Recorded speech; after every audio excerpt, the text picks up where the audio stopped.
बिस्मिल्लाहिर्रहमानिर्रहीम। First year के 13वें lecture में एनर्जेटिक्स ऑफ बॉन्ड फॉर्मेशन से बात शुरू करते हैं। बेसिकली इस टॉपिक का जो नाम है एनर्जेटिक्स ऑफ बॉन्ड फॉर्मेशन, ये रिलेट करेगा कुछ टर्म्स के साथ।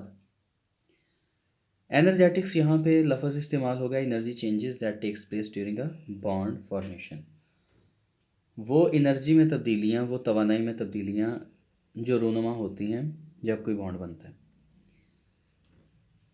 मॉडर्न थ्योरी जो हमें बताती है केमिकल बॉन्डिंग के बारे में, वो ये बताती है कि जब बॉन्ड बनना है, शायद ये बात मैं क्लास में भी एक्सप्लेन कर चुका हूँ कि जब बॉन्ड बनना है तो जब एटम्स एक दूसरे के करीब आएंगे तो वो अपनी एनर्जी को करेंगे खारिज, क्योंकि हर वो एटम जो कायनात में स्टेबल माना जाता है वो अपनी लोअर एनर्जी वैल्यू में होता है। किसी एटम के पास जितनी ज़्यादा एनर्जी है, वो जितना ज़्यादा एनर्जेटिक है, वो उसकी उतनी ही कोशिश है कि वो दूसरे एटम से उतना दूर रहे। सिंपल अगर आप सिंपल अल्फाज में देखें तो अगर किसी एटम की पोटेंशियल एनर्जी डिक्रीज़ कर जाए, पोटेंशियल एनर्जी को हम कैसे डिफाइन करेंगे? The energy which is possessed due to the position of the body is said to be potential energy. अगर दो एटम्स एक दूसरे से दूर दूर हैं तो उनका फासला भी ज़्यादा है, अगर फासला भी ज़्यादा है तो डिस्टेंस भी ज़्यादा है, डिस्टेंस ज़्यादा है तो पोटेंशियल एनर्जी भी ज़्यादा है। ये बात हम फर्स्ट ईयर में भी पढ़ चुके हैं, फिज़िक्स फर्स्ट ईयर में पोटेंशियल एनर्जी के बारे में। तो जैसे जैसे डिस्टेंस डिक्रीज़ करेगा वैसे वैसे वो एक दूसरे के करीब आएंगे, जैसे जैसे करीब आएंगे वैसे वैसे उनकी एनर्जी कम होती चली जाए। एनी हाउ ये बताया जाता है कि जब बॉन्ड बनता है तो एटम्स अपनी एनर्जी रिलीज़ करते हैं अपने आप को स्टेबलाइज करवाने के लिए। जब वो एक दूसरे के करीब आते हैं, एक मॉलिक्यूल या एक एटम दूसरे एटम के करीब आता है तो वो एटम क्या करते हैं, दोनों एटम्स एक अपने आप को स्टेबलाइज करवाने के लिए हायर पोटेंशियल एनर्जी से लोअर पोटेंशियल एनर्जी की तरफ मूव करेंगे और अपनी एनर्जी को करेंगे खारिज। ये चार्ट भी हम स्टडी करते हैं, पहले कुछ बुनियादी बातें। जब एटम एक दूसरे के करीब आते हैं तो उनमें दोनों तरह की फोर्सेस ऑपरेट होती हैं, रिपल्सिव फोर्सेस भी और अट्रैक्टिव फोर्सेस भी। अब देखें, जब मॉलिक्यूल एक दूसरे से बहुत दूर है तो उनमें रिपल्शन और अट्रैक्शन के चांसेस कम। जब एटम्स एक दूसरे के करीब आते हैं तो उनमें अट्रैक्शन भी डेवलप होती है, रिपल्शन भी डेवलप होती है। जैसे जैसे उनका डिस्टेंस कम होता चला जाता है, as the distance goes on decreasing, when the atom approaches nearer and nearer to the each other, so there is a definite value or there is a definite concept that the energy between the atoms must be decreased, कि energy को कम होना चाहिए atoms के bond को stabilise करवाने के लिए। Energy में कमी एटम को एक दूसरे के करीब लेके आती है और एनर्जी के अंदर इंक्रीज एटम को दोबारा एक दूसरे से क्या करवा देता है, दूर करवा देता है। तो जब एटम एक दूसरे के करीब आते हैं तो फोर्सेस ऑफ अट्रैक्शन भी और फोर्सेस ऑफ रिपल्शन दोनों की दोनों अवेलेबल होती हैं। लेकिन ये बात मानी जाती है कि जब एटम्स एक दूसरे के करीब आते हैं तो उनकी पोटेंशियल एनर्जी किसी ना किसी फॉर्म में रिलीज होती है, just like in the formation of certain examples. कुछ एग्जांपल्स में हम देखेंगे कि कुछ एटम्स जब एक दूसरे के करीब आते हैं तो वो अपनी एनर्जी को करते हैं खारिज, और जब वो एनर्जी को खारिज करते हैं तो एनर्जी को खारिज होना स्टेबलाइज करवाता है एटम के बॉन्ड बनने में, और जो एटम्स एक दूसरे के करीब आते हैं वो सर्टन पोजीशन या सर्टन डिस्टेंस तक बॉन्ड बनाते हैं। कुछ एग्जांपल्स हम देखते हैं आगे जाके। सबसे पहले ग्राफ देखें। सपोज करें ये दो हाइड्रोजन एटम है जो दोनों एक दूसरे से काफ़ी डिस्टेंस के ऊपर हैं। जब डिस्टेंस के ऊपर हैं तो ये पोटेंशियल एनर्जी का चार्ट है, ये पोटेंशियल एनर्जी हाईएस्ट है। अब ये मॉलिक्यूल्स जितने ज़्यादा दूर हैं उतनी इनकी पोटेंशियल एनर्जी ज़्यादा है। अब जैसे जैसे ये मॉलिक्यूल एक दूसरे के करीब आते जा रहे हैं, इनकी पोटेंशियल एनर्जी होती जा रही है कम। इसको ऐसे शो किया हुआ है, ये देखिए, high energy toward the lower energy value, lower energy value, lower energy value and toward the maximum stability. ये वो पॉइंट है जिस पॉइंट के ऊपर दोनों हाइड्रोजन एक दूसरे के मैक्सिमम करीब रह सकते हैं। There are the maximum chances that the hydrogen could form the bond between themselves, one hydrogen atom and other hydrogen atom at the maximum distance of 75.4 picometer. इससे ज़्यादा अगर डिस्टेंस होगी तो ये बॉन्ड नहीं बनेगा। अब बॉन्ड है क्या, हमने केमिकल बॉन्ड के बारे में पढ़ा था, force of attraction that holds the atom together with in a molecule. अब यहाँ पे हाइड्रोजन एक एटम, ये दूसरा एटम, ये दोनों आपस में एक दूसरे के साथ कंबाइन हो गए। यहाँ पे इनकी पोटेंशियल एनर्जी है मिनिमम, स्टेबिलिटी है maximum. Stability is maximum and potential energy is minimum to the corresponding molecule.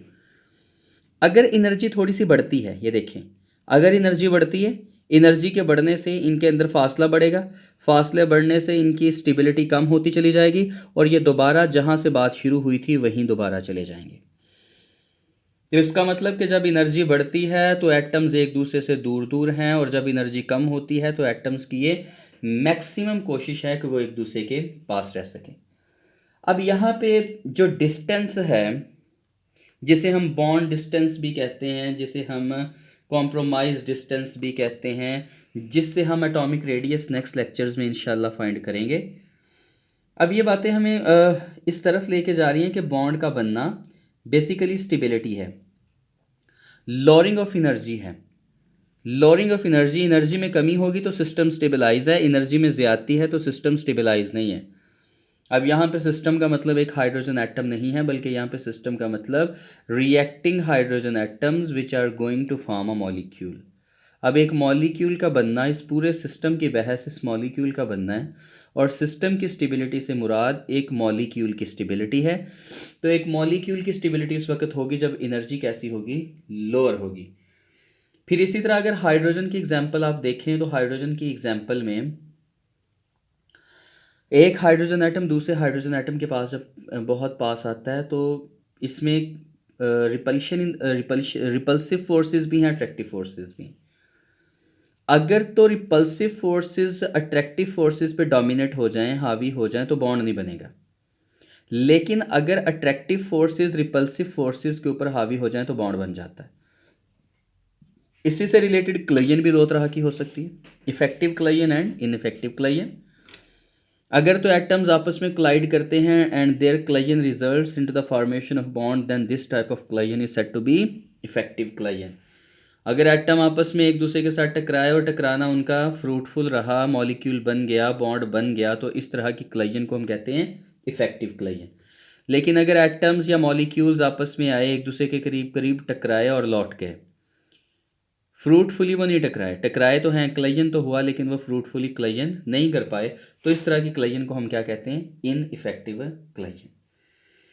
अब यहाँ पे जो डिस्टेंस है हाइड्रोजन के केस में, जो मैक्सिमम डिस्टेंस है वो 75.4 पिकोमीटर है। अब ये बेसिकली डिस्टेंस है क्या, अगर इस डिस्टेंस को समझाया जाए तो ये डिस्टेंस बेसिकली, अगर ये हाइड्रोजन एटम है, ये दूसरा हाइड्रोजन एटम है, ये दोनों आपस में बॉन्ड बना चुके हैं, ये बेसिकली जो डिस्टेंस है ये इंटर न्यूक्लियर डिस्टेंस है, कि जब एटम ने बॉन्ड बना लिया उनके दो न्यूक्लियाई के दरमियान जो डिस्टेंस है, it is basically the distance that is going to elaborate in the maximum stability distance or compromising distance or the bond distance। कि जब बॉन्ड बन जाता है तो दो न्यूक्लियाई का जो दरमियानी फासला है वो कितना है, तो हाइड्रोजन के केस में इसका जो दरमियानी फासला है वो 75.4 पिकोमीटर है। यूजुअली एटम का जो रेडियस है या एटम का साइज़ है, आगे हमने स्टडी करने हैं covalent radii, ionic radii, van der Waals radii भी स्टडी करेंगे थोड़े से। उस वक़्त जो हम बॉन्ड डिस्टेंस निकालते हैं, वो निकालने के लिए हम जो इकाई इस्तेमाल करते हैं, यूनिट इस्तेमाल करते हैं, वो picometer, and 1 picometer is equal to 10⁻⁻12 meter. तो एक पिकोमीटर 10⁻⁻12 मीटर के बराबर होता है। फिर हाइड्रोजन के केस में जब हाइड्रोजन आते हैं एक दूसरे के पास और बॉन्ड बनता है, तब मिनिमम पोटेंशियल एनर्जी होती है और मॉलिक्यूल जो हैं वो स्टेबलाइज हो जाते हैं। उस पॉइंट के ऊपर जो एनर्जी खारिज होती है वो -436 kilo joule per mole. It is in the case of hydrogen, ये पीरियोडिक टेबल के पूरे एलिमेंट के लिए नहीं है। It is the energy of bond formation and negative sign indicates that the energy is released from the system। ये negative sign ये indicate करता है कि जो हमारे पास एनर्जी है वो रिलीज़ हुई है। अब इस सारी बातों से या जो टेबल हमने पढ़ा इससे हम इस बात की तरफ आते हैं कि जब बॉन्ड बनता है तो बॉन्ड कितनी तरह का बनता है। इस बॉन्ड के बनने में हमारे पास कौन कौन से एटम के करैक्टर हैं, एटम का आयोनिक करैक्टर क्या है, कोवेलेंट करैक्टर क्या है, किसी एलिमेंट के पास ऑक्सीडेशन पोटेंशियल क्या है, रिडक्शन पोटेंशियल, या इलेक्ट्रॉन देने की सलाहियत ज़्यादा है कि लेने की सलाहियत ज़्यादा है। ये सिर्फ उस वक्त है जब बॉन्ड का बनना आपको शो करवाया जा रहा है in the form of covalent, कि एटम एक दूसरे के करीब आए और उन्होंने बॉन्ड बना लिया। क्योंकि हाइड्रोजन की एग्जांपल ली तो हाइड्रोजन टू हाइड्रोजन बॉन्ड जो है वो कोवेलेंट है। जब आयोनिक बॉन्ड बनता है तो उसकी स्ट्रेटजीज कुछ और हैं। इलेक्ट्रॉन का लूज़ होना, इलेक्ट्रॉन का गेन होना, उसके respective ionization energies, first ionization energies, second ionization energies, third ionization energies, along with the values of electron affinities like first, second and third goes on। तो ये एक सिंपल सा हमारे पास एक थ्योरी है एनर्जेटिक्स ऑफ बॉन्ड फॉर्मेशन की, जो हमें बॉन्ड का बनना सिखाती है। और ये बॉन्ड का बनना ये बिल्कुल अप्रोप्रिएट अंदाज में हम एक आसान से डेफिनेशन के मुताबिक और आसान सी इलस्ट्रेशन इंशाल्लाह नेक्स्ट लेक्चर में हम ये मैं थोड़ा इसलिए पढ़ा रहा हूँ कि ये बातें आपको अच्छी तरह से रिवाइज हो जाएं, क्योंकि नेक्स्ट पूरे का पूरा चैप्टर इसी के ऊपर बेस करेगा, इन्हीं चीज़ों के ऊपर। और मैं इसको फ़िलहाल शॉर्ट पढ़ा रहा हूँ, और जब ये एक बार बेसिक टर्म्स हम सीख लेंगे तो इंशाल्लाह जो नेक्स्ट है वो हम स्पीड में करेंगे चैप्टर को। तो इंशाल्लाह नेक्स्ट लेक्चर में हम देखते हैं कि जो इन चीज़ों से रिलेटेड जो भी हमने पढ़ा, बॉन्ड बनता है तो एटम का साइज़ कैसे आप डिफ़ाइन करते हैं, कोवेलेंट बॉन्ड में एटम का साइज़, आयोनिक बॉन्ड में, या वंडर वाल्स इंटरेक्शन में। तो इंशाल्लाह नेक्स्ट लेक्चर में हम एटॉमिक साइज़ के ऊपर बहस करेंगे, specially at ionic radius and covalent radius. इंशाल्लाह नेक्स्ट लेक्चर में मिलते हैं। अल्लाह हाफिज़।